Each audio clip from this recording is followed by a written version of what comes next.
কাছাড়ের সোনাই থেকে গ্রেপ্তার আরো 2 ভুয়া চিকিৎসক। অবৈধ চিকিৎসকদের ঘাঁটিতে পরিণত হয়েছে কাছাড় জেলা। পুলিশের অভিযানে বেরিয়ে আসছে কাছাড়ের স্বাস্থ্য দপ্তরের বাস্তব চিত্র।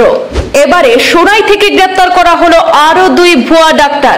গ্রেপ্তার উমাশঙ্কর সিনহা এবং জহিরুল বড়ভূইয়া। এখনো পর্যন্ত কাছাড় জেলায় ধরা পড়লেন 10 জন ভুয়া চিকিৎসক। কাছাড় জেলায় ভুয়া চিকিৎসকদের বিরুদ্ধে পুলিশের অভিযান অব্যাহত।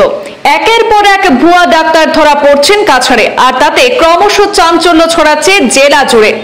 সর্বশেষ ঘটনায় সোনাই বিধানসভা এলাকার কাবুগঞ্জ বাজার এবং কাপ্তানপুর অষ্টাদশ খণ্ডে অর্থাৎ এই 2 জায়গায় পৃথক অভিযানে আরো 2 ভুয়া ডাক্তারকে গ্রেপ্তার করেছে কাছাড় পুলিশ। প্রথম অভিযান চালানো হয় কাবুগঞ্জের মানস মেডিকেল হলে। সেখান থেকে পুলিশ আটক করে উমাশঙ্কর সিনহা ওরফে ইউএস সিনহাকে। অভিযোগ, দীর্ঘদিন ধরেই তিনি চিকিৎসকের পরিচয়ে রোগীদের চিকিৎসা দিয়ে আসছিলেন।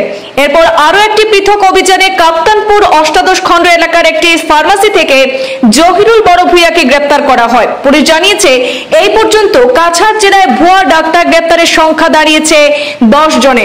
গত কয়েক মাসে পরপর ধরা পড়ছে একের পর এক অবৈধ চিকিৎসক, যা স্থানীয় মানুষের মধ্যে তীব্র প্রতিক্রিয়ার জন্ম দিয়েছে। তাদের অভিযোগ, সাধারণ মানুষের জীবন নিয়ে খেলছেন এইসব ভুয়ো চিকিৎসকরা। অন্যদিকে জেলার স্বাস্থ্য দপ্তরের ভূমিকাকেও প্রশ্নের মুখে তুলেছেন অনেকে। তাদের বক্তব্য যে এত সংখ্যক ভুয়ো চিকিৎসক বছরের পর বছর ধরে কিভাবে প্রকাশ্যে চেম্বার চালাচ্ছিলেন, স্বাস্থ্য দপ্তর কেন সময় মতো ব্যবস্থা নিতে পারল না। বিশেষত কাছাড় জেলার জয়েন্ট ডিরেক্টরের ভূমিকা নিয়েও প্রশ্ন উঠছে। জনস্বার্থে কঠোর পদক্ষেপের দাবি তুলেছেন চিকিৎসক মহল এবং সাধারণ মানুষ। তাদের বক্তব্য, শুধু গ্রেপ্তার নয়, এই ধরনের প্রতারণা রুখতে প্রশাসনকে আরো সক্রিয় হতে হবে।